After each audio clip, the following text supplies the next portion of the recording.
Existe uma guerra silenciosa acontecendo agora mesmo na sua vida. Para pra pensar um segundo e tenta se lembrar da última vez que você acordou no meio da noite com aquela sensação estranha de que tinha algo errado. O coração acelera do nada, o corpo fica tenso, a respiração encurta. Para a maioria de nós, isso é só o susto de um pesadelo bobo que passa assim que a gente acende a luz do quarto ou bebe um copo d'água. Mas se você olhar para a história do Guts, o protagonista de Berserk, vai perceber que esse estado de alerta não acontece quando ele dorme, acontece quando ele está acordado. Para ele, o perigo não é um sonho ruim, é a realidade de cada segundo do dia dele. E a verdade é que existe uma guerra muito parecida acontecendo agora mesmo na sua vida. O campo de batalha é aí dentro, na sua própria cabeça. Já reparou que nos momentos de maior silêncio do seu dia, tipo quando você finalmente desliga o celular, deita no travesseiro e o mundo lá fora se cala, parece que a voz da sua mente resolve começar a gritar? É como se a falta de barulho na rua desse volume para um tribunal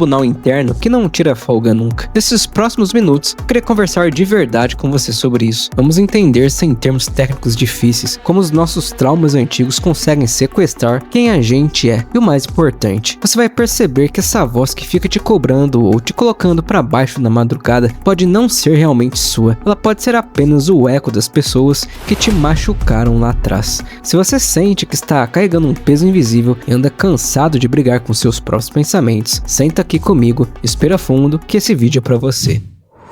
Pra gente entender essa bagunça da nossa consciência, o caminho mais fácil é olhar para o que a psicologia chama de arquitetura do estresse. Quando a gente passa muito tempo lidando com decepções pesadas, rejeições, ou quando a gente é obrigado a conviver com pessoas em ambientes tóxicos, uma parte bem pequena e primitiva do nosso cérebro muda de tamanho de verdade. É a amígdala. Pensa na amígdala como um alarme de incêndio do seu corpo. A única função dela, desde a época em que os seres humanos viviam em cavernas, é detectar perigo e encher o seu corpo de adrenalina e cortisol para você correr ou lutar. Só que a ciência descobriu que quando o estresse não para, esse alarme inflama e fica grande demais. É exatamente esse o inferno de Guts depois que ele perde tudo o que amava. Ele passa a dormir segurando a espada, o corpo dele não consegue relaxar porque para o cérebro dele, baixar a guarda significa morrer. Ele afasta todo mundo, recusa qualquer carinho porque na cabeça dele, afeto virou sinônimo de ser traído de novo. Agora olha para sua rotina e quantas vezes que você se pegou explodindo ou sentindo um aperto no peito por causa de uma bobeira, uma mensagem que demoraram para responder, uma cara feia do seu chefe, um comentário idiota na internet. Quantas vezes a sua mente pegou um problema pequeno do dia a dia e criou um filme de terror onde você termina sozinho, falido e abandonado. Cara, deixa eu te falar uma coisa, você não está quebrado, você não está ficando louco. O que está acontecendo é que o seu alarme de incêndio mental ficou sensível demais por causa das pancadas que você já levou na vida. Você passou tanto tempo se defendendo que o seu cérebro simplesmente esqueceu como viver em paz. O seu corpo continua reagindo ao passado porque ele ainda não entendeu que o pior já passou e que você está seguro agora. Só que o grande perigo não é o alarme tocar, é o que a gente faz depois que ele toca. Na psicologia existe um termo chamado evitação experiencial. Traduzindo para o português, claro, é quando a dor de encarar a realidade fica tão insuportável que a gente decide fugir de qualquer jeito.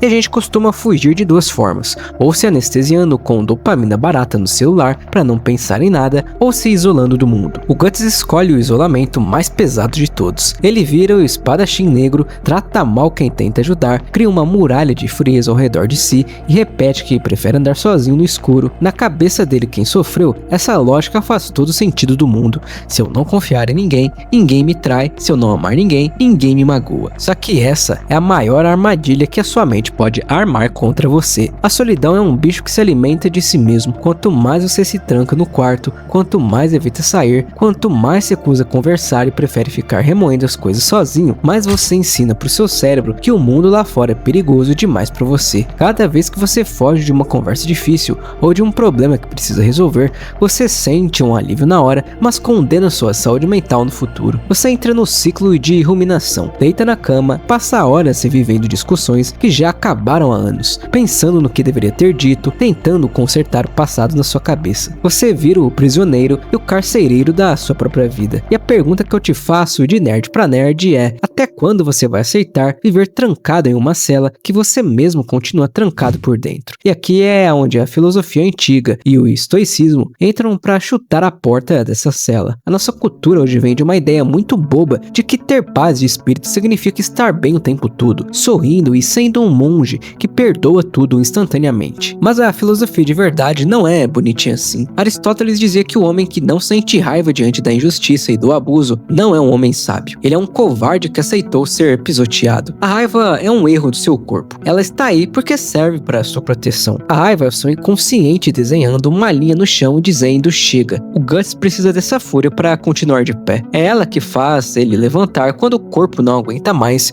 e o mundo diz que ele deveria desistir.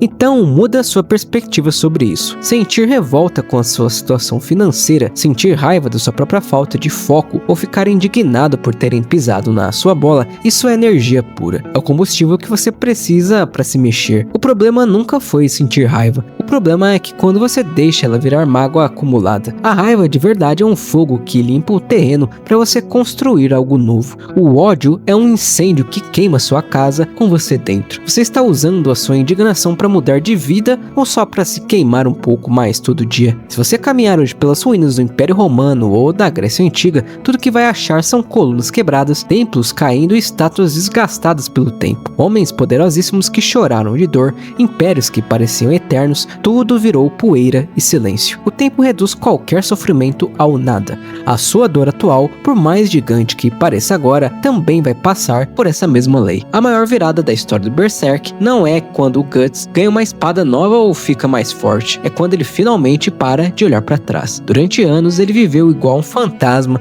obcecado em se vingar de quem o traiu. Ele passou tanto tempo contando as suas perdas que ficou cego pro presente. Ele não via que novas pessoas tinham surgido ao seu redor, pessoas que queriam ajudar a carregar o fardo. Ele estava tão ocupado odiando o passado que estava destruindo seu único futuro possível. Os estoicos chamavam a cura para isso de amor fati, o amor ao destino.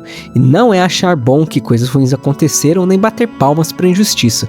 É ter a maturidade de olhar para os pedaços que sobraram de você hoje, aceitar que o passado não vai mudar e decidir construir algo foda com o que sobrou. O chão sumiu, mas a caneta para escrever o próximo capítulo ainda está na sua mão. O que você vai escolher escrever a partir de hoje? A nossa mente adora focar no que falta. A gente se habitua ao papel de vítima porque ficar parado na dor é conhecido, enquanto mudar dá um medo danado.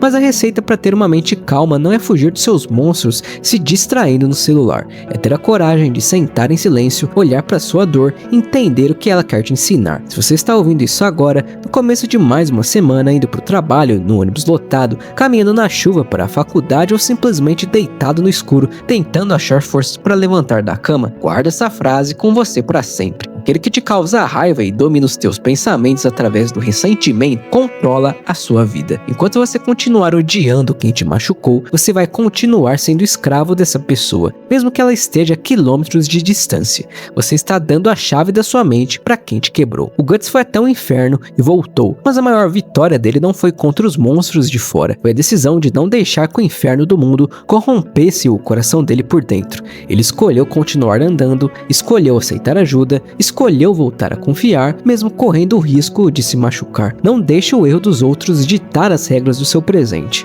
A dor foi real, o cansaço é legítimo, mas esse não é o seu ponto final. Silencie as vozes que não são suas e assume o controle da sua própria cabeça. E olha, se esse tipo de ensaio, se essa conversa mais franca e sem enrolação faz sentido para o momento que você está vivendo hoje, deixe a sua inscrição aqui no canal. O objetivo do Terapia Nerd é exatamente esse: usar as histórias que a gente ama para curar as feridas que a gente finge que não tem. Te espero no próximo vídeo, pois de segunda, quarta e sexta sempre tem vídeo no canal. Espera fundo, olha pra frente e dá o seu primeiro passo hoje. Até a próxima, mutantes da internet.